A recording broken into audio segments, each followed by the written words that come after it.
First of two meetings between the New York Red Bulls and Charlotte coming up this Wednesday, the midweek game, part of a busy month of May for everyone in Major League Soccer. Will a Charlotte team that got a huge win last time out in MLS play against Columbus, and I say huge, thinking that the expectations for this team going into the year were so big, and then you suffer through five losses plus an Open Cup loss all in a row in that stretch.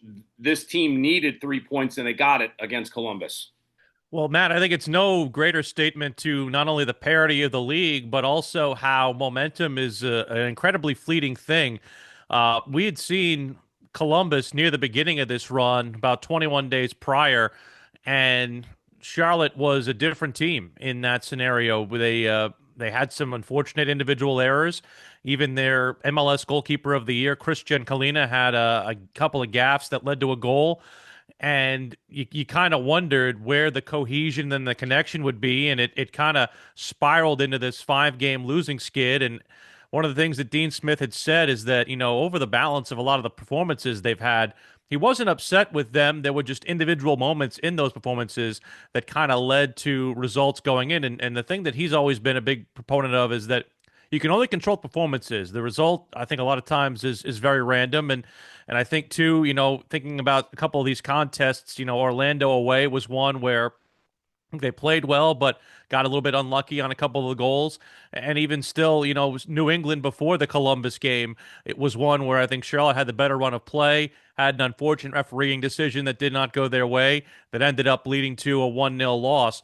So from that perspective, they didn't lose themselves. They didn't lose who they were.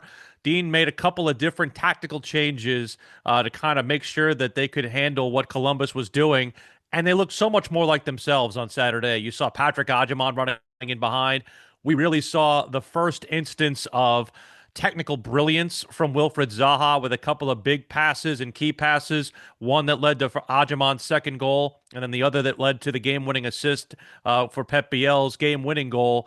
And I think, too, defensive organization, the two goals they conceded, quite frankly, the first one, there was some troubling aspects of it that kind of carried over from the last one. It came against the run of play. The second one, though, was kind of a fluky one off of a set piece. So for the most part, their defensive organization remained pretty standard and stout, and that was all without U.S. international defender Tim Ream in the lineup. So all in all, a great performance. One they needed. They played desperate, but I think they also played composed, which is something they needed to do in order to get the victory against a very tough Columbus side last weekend. Well, if you lose five in a row during the course of the regular season, but you're a team that's still above the playoff line, that means at some stretch you had a really good run. And Charlotte was that team that had a great run to start the year.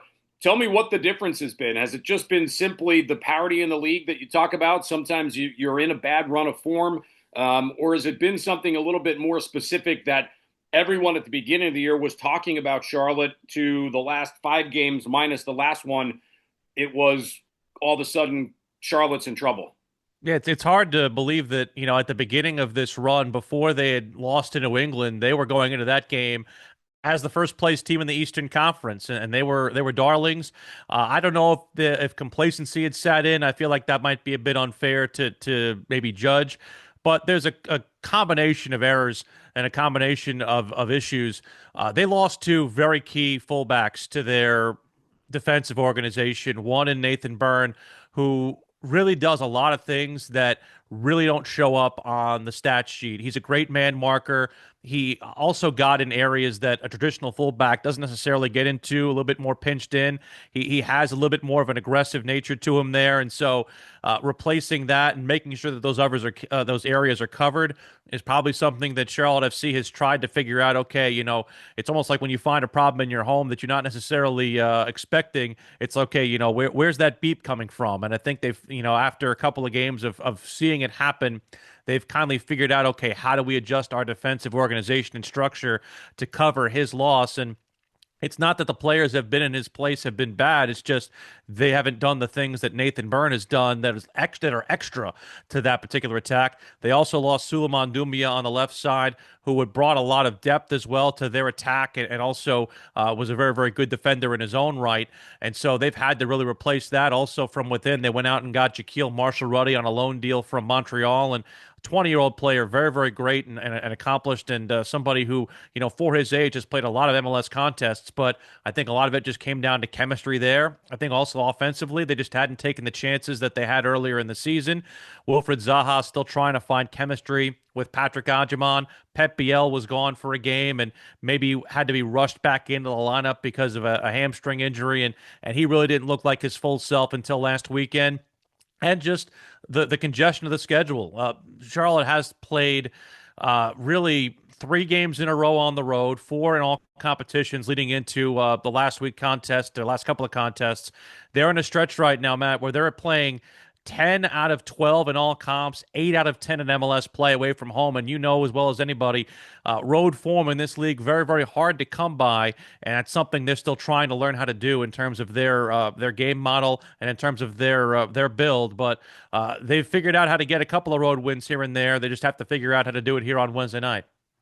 Well, let's hope, Will, that they don't do it on Wednesday night. I mean, that's the reason that we're talking right now. How much fun has it been seeing Achaman kind of grow and develop? He was a kid that when he came into the league, I think everyone could see his physical attributes, but now he's starting to become not just this big, massive guy that's hard to contain. He's become a really good soccer player. Reasonable minds can disagree on Wednesday night's result, but Agyemang has been a joy to watch, and he's one that it's not a typical homegrown type thing because we got him in the super draft, but in a way we feel like we've watched him grow in our profile and in our system. He started out at Crown Legacy a couple of years back, was kind of doing the dress on Saturday for the first team, play on Sunday for the reserve team. Did that really for the first half year of his time, and then last year, and seeing him continue to develop the tools that he's brought up, I think is incredibly extraordinary. He's always been very good with the ball at his feet. He loves receiving the ball at his feet. He loves to run in behind and get guys on the run. That's one of his favorite things to do. But something he's continued to add, and something we saw in the first goal he scored on Saturday, is his aerial ability. And for somebody who is listed at 6'4", I'm 6'2", and he's at least a full head and maybe shoulders taller than me. So I think he's actually closer, maybe 6'5" or 6'6". So I think he's maybe not so generously listed in our program.